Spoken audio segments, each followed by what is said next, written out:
Hey, Boaz here from Next Pittsburgh. I'm here in Westmoreland County to check out Penguin Court, which used to be an estate of Richard Scaife. And to tell us all about it, we've got Melissa here with the Brandywine Conservancy in Penguin Court. So thanks for having us. Absolutely. Thanks for coming up and featuring Penguin Court. And this place isn't normally open to the public. You do some educational events and tours, but you're going to show us around today. Correct. I'm excited to show the property to anyone who's interested. All right, well, let's go check it out. Come on. So, Penguin Court was built in the late 1930s, 38 and 39 to be specific. It was built for Alan Scaife and Sarah Mellon, who were married in 1927. They had two children, Cordy May and Richard. Richard ended up owning the property after his parents passed. It was a rather extravagant house, built in that old English style, limestone block inside and out. So Richard said growing up here, it was always kind of cold and damp and not warm and cheery like you would want your house to be. But after his parents passed is when he found correspondence that his mother had written a letter to his father where she basically said, "I hate this house." Wow. And he's like, "Well, that makes two of us." And so he had the house torn down in the 60s. Even though Richard, raised the house, he was obviously connected to the property. Oh, very much so. Richard loved horticulture. He loved wildlife. He would come up here regularly. His home was only 2 miles away, so he was up here a lot just checking on things. And as you can see right in front of us is a pool that when I was hired was a big open pit. We jackhammered the bottom, filled it in with topsoil, and then our horticulturalist is designing a garden for the space. You can see it already started with some boxwoods on the edges. We have to be mindful of things that are deer resistant because, again, we have a lot of deer on the property, a lot of wildlife in general, which is really wonderful. And we do regularly see deer and turkey and bobcats and bears and porcupines and, you name it, we got it. And that's one reason why Brandywine maintains it, besides the fact that it was Richard's wish. And I mean, one of the wildlife featured prominently here is penguins. Exactly. So this sculpture here was done by Albert Lazel. It's named Penguin Court. A lot of people always wonder why Penguin Court.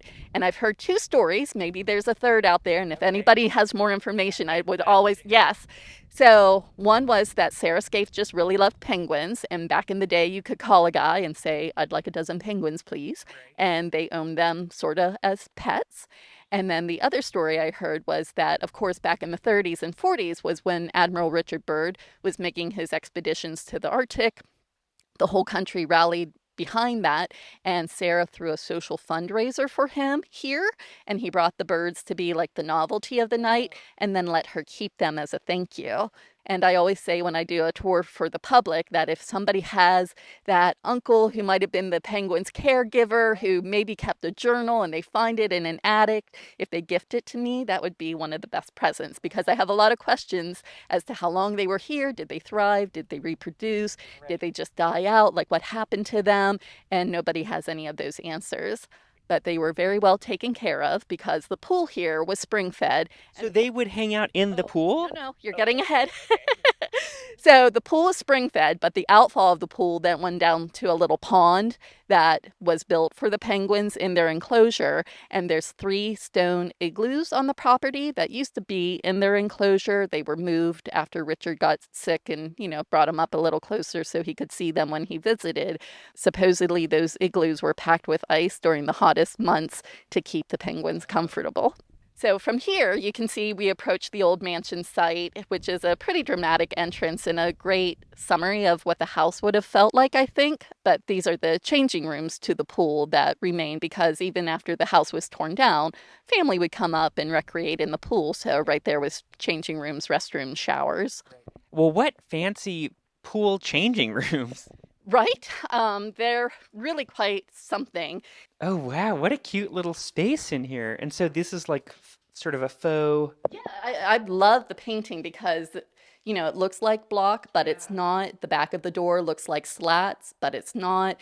And you can feel just how kind of cold, like cooler it is inside and a little musty and damp. So I can understand why Richard Scaife didn't necessarily love growing up here. I mean, it might be cool to visit for a tour or spend a weekend, but to live here, that's another story. So I don't blame him for having the house torn down. Yeah. So this patio would have been original to the house. I don't know if the sculptures were here then or if they came at a later date, but this open rectangle was open space. That knoll, that's where the house would have stood. So, like I said, it really blows my mind that a house of that size fit in this space.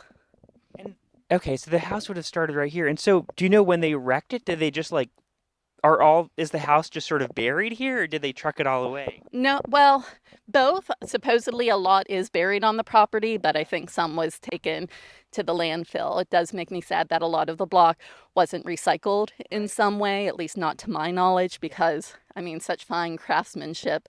But we're standing behind what would have been the 5-car attached garage.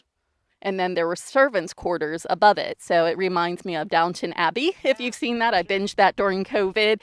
And there was maybe 6 or 7 bedrooms for staff with a bathroom on either end above the garage. And if you notice from the model, there were a lot of wings coming off of it because it was a very different lifestyle way of living then, with his and her bedrooms, his and her bathroom, Children's wing. Exactly that. And it's neat that you can go to the Library of Congress website and actually find the schematics for the house so you can see exactly how it was laid out. Like the gun room, the kitchen was kind of on this side, the dining room was off the back side of the house, a grand entrance I envision. We can walk up to where the front door would have been. You can still see the lintel to the front door, which is kind of cool. But this would have been the main entrance for the Scaifes and their guests. So this is where a car would have dropped them off right here. Correct. The arch there, though, that is original, with the penguin flanked by the dragons. Well, I love this little opening here. It looks very secret garden-y. Oh, that's exactly how I describe it. I say these are the secret stairs. But What a this beautiful approaches- view. Yeah, when we walk down a little ways, you'll see what's my absolute favorite view from the property. But this is pretty spectacular because as you look west, of course, that's how the weather usually moves in. So it's cool to watch the mountains get enveloped by rain or even snow as it approaches, This is amazing that someone would just have this in their yard. right? Well, Mr. Scaife was just a big fan of horticulture and he wanted another space to add to his collection. But yeah, the conservatory is really quite lovely. I always refer to it as a mini Phipps.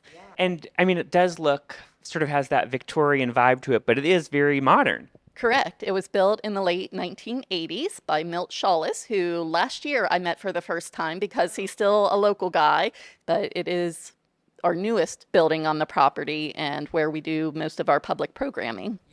But a lot of these plants belong to the Scaifes and date back to the 40s and even the 50s. If you notice at the end of these 2 benches, there's 2 bird of paradise plants that sadly aren't blooming right now. But when they are, they look fantastic. And those belong to Richard Scaife's mother, Sarah. And so how would Richard Scaife use this space? Would he just hang out here, bring a cup of coffee? Well, from my understanding, he kind of built it as a gift to his second wife. So they would have probably tea parties or, just family. Now, as we're walking into a room set up for a tea party. Exactly. And this is my favorite room in the building, simply because I feel it's the most brightest. This is where we do our public programs whenever we have classes or workshops or anything. Gosh, what an unusual space. You just have this orchid collection. There are these topiaries also? Are these outside during the summer? No, we keep them here. Like I said, we just don't have the staff to move them in and out. And then you always have to worry about deer browse. Yeah. We have a lot of deer. Right. And it's almost a retirement home for Scaife houseplants too. Right, yeah. That's a good way of putting it. Yeah. So this is Storm. He's our greenhouse kitty.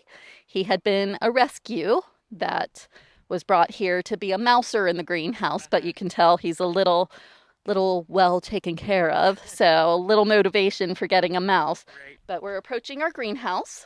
This was built in the 1950s, and the Scaifes used it to grow things that would make for pretty cut flower arrangements. We now use it to propagate native plants that we offer for sale to the public. Because if you're trying to rewild your yard, which is a big effort, to bring back pollinators, it's really hard to find straight native species. Everything's a cultivar or somehow manipulated in the box stores or even a lot of local nurseries. So here we just focus to plants that are native to Pennsylvania. And so how can you buy these plants if you're interested? We do our plant sales online. So typically in late March through early May is when we have our website open that you can go see what we have, read up on the plants and their requirements, and place your orders. We do public tours that are open to anyone who's interested, typically in the summer and fall. We do education programs as well, either on the property or in the community on behalf of Brandywine. And even though it's a lot of space, it's 923 acres, most of it is forested and we don't have a lot of facilities. So anything that I do on the property that's open to the public would be posted on Brandywine Conservancy's event page. Thanks so much, Melissa. For sure. Thanks for coming.